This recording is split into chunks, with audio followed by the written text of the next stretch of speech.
তবে তুমি কোন মাদ্রাসাত পড়ো? বাসনা মাসাত পড়ি। এই বাসনা মাদ্রাসা? ও এই বাসনা মাসা দিতে পড়ি। আচ্ছা, এই মাদ্রাসার বিষয়ে কিছু বলেন। এই এলাকার মানুষ কেমন, মানে মাদ্রাসা দেখাশোনা করে? এলাকার মানুষ মনে করেন যে বজাশিলি ভালাই আছে আলহামদুলিল্লাহ। মনে করেন যে মুরব্বীরা আছে না, দেখলেই সালাম দেয়, কৌনের আগে সালাম। আমার সালাম উত্তর নই, ইহারা হয় না, হ্যাঁ সালাম আমি উত্তর নই, বুঝলেন নাই? মহিলা মাসা আছে, 2-3টা মহিলা মাসা বালা বালা আলহামদুলিল্লাহ বালাই আছে।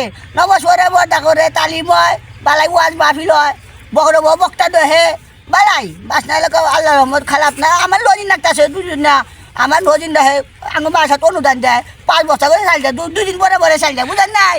আমি আল্লাহ রহমত মানুষটা খাইয়া দুর্নাম করতাম না, সুনামি কর্ম, বুঝুন নাই? আমি আমি ওরম ওরম ধরনের মুখে স্বার্থপর না, আমি স্বার্থপর না, বুঝছেন? মনে করলেন যে আমি এক কথাই তো কইছিলাম যে দুধের মধ্যে ময়লা আছে, কিন্তু আমার ভিতরে ময়লা নেই। আমার একবারে উপকার করবো, ওই বেড়ে আমি নাচি মেরে ফালাই দিমু। আমার বাসনা এলাকা আমার ছোটো বেলাতে বড় কথা আছে, ফালাই দিন যেত না। না আর কি সুনাম করবো, সুনাম করে আর কিছু নাই। আমার মনের থেকে কইলাম তো বাসনা এলাকা ভালো আছে।